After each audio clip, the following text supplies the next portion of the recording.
สวัสดีครับผมสวัสดีครับสวัสดีครับพ่อแม่พี่น้อง FC ไทยลาวเมื่อสุขุสุคนมื้อนี้ก็มาพบมาพ่อกับบ่าวต้นตอนบ่ายๆทุกคนตอนนี้บ่าวต้นเลิกงานเป็นที่เรียบร้อยเนาะทุกคนเนาะเลิกงานแล้วครับมาพบมาพ่อกับพี่กับน้องคือเก่าทุกๆวันเนาะคลิปนี้ก็บ่าวต้นมีข่าวดีมาบอกพี่บอกน้องเนาะถ้าผู้ใดที่จะไปเที่ยวสปปลาวถ้าใครจะไปเที่ยวสปปลาวเนาะบ่าวต้นมีข่าวดีมาบอกเนาะในอีก5 ปีข้างหน้าเนาะหลวงพระบางเนาะนครหลวงพระบางจะสร้างให้เป็นเมืองอัจฉริยะหรือว่าเมืองสมาร์ทซิตี้ทุกคนเนาะเมืองสมาร์ทซิตี้นี่ครับทุกคนเนาะอีก5 ปีข้างหน้าเนาะหลวงพระบางนครหลวงพระบางจะเป็นเมืองอัจฉริยะหรือว่าสมาร์ทซิตี้ทุกคนผู้ใดที่แบบว่าอยากไปเที่ยวสปปลาวเนาะทุกคนครับยังบ่ได้ไปปีนี้ปีหน้าก็อดใจรอ5 ปีข้างหน้าพวกท่านจะได้พบกับเมืองอัจฉริยะหรือว่าเมืองสมาร์ทซิตี้บ่ต้นกับบ่ฮู้นะเมืองสมาร์ทซิตี้นี่มันแปลว่าอีหยังน่าจะเมืองที่ครบวงจรเนาะทุกคนเมืองที่ครบวงจรอยู่ในอาเซียนของเฮานี่เข้าค่ายเมืองสมาร์ทซิตี้ก็น่าจะเป็นสิงคโปร์เนาะทุกคนน่าจะเป็นสิงคโปร์ตามบ่ต้นเบิ่งในอินเทอร์เน็ตเนาะน่าจะเป็นเมืองสิงคโปร์และบ่ต้นบ่ฮู้อีกว่าอยู่ในกรุงเทพหรือว่าอยู่ในประเทศไทยมีเมืองสมาร์ทซิตี้บ่เนาะคือว่าเห็นมองได้ก็มีแต่เจริญเนาะบ่ว่ากรุงเทพมหานครเนาะเชียงใหม่พัทยาหาดใหญ่กับบ่ต้นแบบเบิ่งแล้วก็เจริญนะทุกคนเบิ่งแล้วก็เจริญแต่ว่าเพิ่นยังบ่ได้เข้าในค่ายคือสมาร์ทซิตี้เนาะสมาร์ทซิตี้นี่บ่ต้นบ่ฮู้ประกอบมีหยังแน่แต่ว่าอีก5 ปีข้างหน้าเนาะทุกคนอีก5 ปีข้างหน้าหลวงพระบางจะเป็นเมืองอัจฉริยะหรือเมืองสมาร์ทซิตี้สิเฮ็ดได้หรือบ่ก็ติดตามตอนต่อไปทุกคนสิเฮ็ดได้หรือบ่ติดตามตอนต่อไปอีก5 ปีเนาะปีนี้ก็ปี2025หรือว่าในอีกปี2030เนาะหลวงพระบางจะเป็นเมืองอัจฉริยะหรือเป็นเมืองสมาร์ทซิตี้บ่ต้นก็อยากไปเที่ยวคือกันทุกคนบ่ต้นอยากเห็นในครั้งหนึ่งในชีวิตเนาะบ่ต้นอยากเห็นครั้งหนึ่งในชีวิตว่าเมืองอัจฉริยะหรือเมืองสมาร์ทซิตี้นั้นมันเป็นจังไดเนาะคือว่าบ่ต้นก็เห็นความเจริญอยู่ในประเทศไทยแล้วล่ะเนาะแต่ว่าบ่ต้นก็อยากไปเบิ่งความเจริญอยู่บ้านเจ้าของอยู่หลวงพระบางเนาะบ่ต้นก็บ่เคยไปจักเทื่อหลวงพระบางเพราะว่าบ่ต้นเป็นคนภาคใต้เนาะ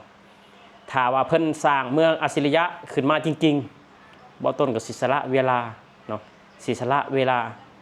ไปเบิ่งเป็นบุญตาสักครั้งหนึ่งเมืองอัจฉริยะมันเป็นจังไดทุกคนถนนบ่มีดินแดงบ่ถนนคอนกรีตบ่อยู่ในตัวเมืองมันมีอีหยังในครบวงจรห้างสรรพสินค้าร้านสะดวกซื้อหรือว่ารถไฟมันมีบ่ทุกคนบ่ต้นก็อยากเห็นว่าเมืองอัจฉริยะนี่มันเป็นจังไดบ่ต้นก็สิได้มาเล่าให้น้องเมษาฟังว่านี่นะลูกเมืองอัจฉริยะมันเป็นแบบนี้อยู่ในประเทศไทยนี้ยังไม่เห็นเมืองอัจฉริยะบ่ต้นก็สิเล่าให้ลูกฟังแบบนี้ถ้าลูกจะเห็นเมืองอัจฉริยะต้องไปหลวงพระบางทุกคนบ่ต้นอยากถามพี่น้องคนไทยว่าพี่น้องคนไทยเคยเห็นเมืองอัจฉริยะแล้วบ่เมืองสมาร์ทซิตี้มันเป็นแบบใดเนาะมันเป็นแบบใดบ่ต้นเชื่อหลายๆคนว่าอาจจะบ่เคยเห็นเมืองสมาร์ทเมืองอัจฉริยะหรือสมาร์ทซิตี้บ่ต้นว่าวันแบงคอกว่าเจริญแล้วได้เพิ่นก็บ่ได้ฮ้องว่าสมาร์ทซิตี้เนาะทุกคนหรือว่าเพิ่นฮ้องเอาทุกคนสมาร์ทซิตี้แถวแยกแถวถนนพระราม4แถวถนนบ่อนไก่เนาะเพิ่นห้องสมาร์ทซิตี้แล้วบ่ฝาก FC คอมเมนต์หน่อยนะทุกคนว่า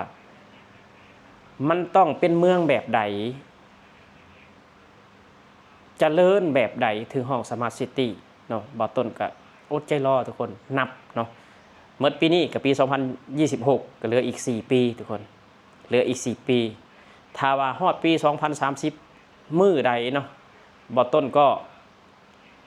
จะนั่งรถไฟขึ้นเหนือข้ามแม่น้ำโขงไปหลวงพระบางไปเบิ่งเมืองสมาร์ทซิตี้อยู่แขวงหลวงพระบางเนาะบ่ต้นหวังว่าผู้รักผู้ใหญ่ทางหลวงพระบางเพิ่นน่าจะเฮ็ดได้เนาะทุกคนเพิ่นน่าจะเฮ็ดได้พอเพิ่นประกาศออกมาแล้วเพิ่นเฮ็ดได้แน่นอนเนาะเพิ่นเฮ็ดได้แน่นอนเมืองอัจฉริยะหรือว่าสมาร์ทซิตี้ติดตามตอนต่อไปทุกคนบ่ต้นก็รอลุ้นบ่ต้นก็รอเฝ้าเวลาเนาะบ่ต้นก็สิเก็บเงินนี่แหละทุกคนเก็บเงินไว้ เพื่อเป็นการเดินทางไปเบิ่งเมืองสมาร์ทซิตี้สักครั้งหนึ่งในชีวิตเพื่อเมื่อเล่าให้พ่อให้แม่ให้ป้าให้ลุงให้ลูกให้หลานได้ฟังว่าเมืองสมาร์ทซิตี้เขาเป็นแบบนี้นะเนาะบ่ต้นก็เชื่อเลยว่า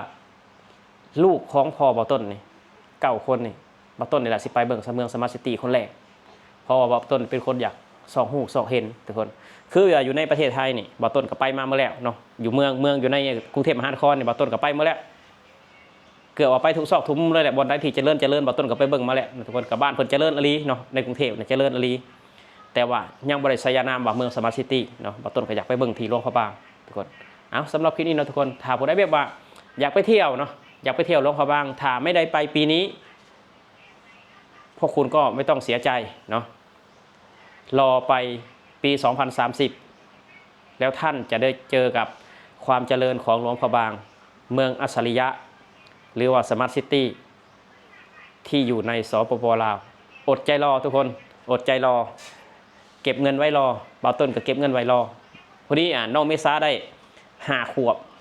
บ่าวต้นก็สิได้ไปหลวงพระบางทุกคนไปเบิ่งเมืองสมาร์ทซิตี้เอาสำหรับคลิปนี้เนาะทุกคนบ่าวต้นก็สิออกมาแสดงความคิดความเห็นเนาะว่าอยากไปเที่ยวเมืองมาสมาร์ทซิตี้รวมทั้งพี่น้องที่อยากไปเที่ยวสปป.ลาวไปเที่ยวหลวงพระบางก็ถ้าบ่ได้ไปปีนี้ก็บ่ต้องเสียใจเนาะรออีก5 ปีข้างหน้าจะได้เจอกับสิ่งอลังการงานสร้างที่ผู้รักผู้ใหญ่ทางหลวงพระบางเพิ่นประกาศไว้รออีก5 ปีไม่นานเกินรอครับ5 ปีแป๊บเดียวทุกคนเนาะ5 ปีแป๊บเดียวเราจะได้รู้กันว่าจะเป็นเมืองสมาร์ทซิตี้หรือว่าเป็นหลวงพระบางอย่างดั้งเดิมเอาสำหรับที่นี่บ่าวต้นขอกล่าวคำว่าสวัสดีครับผม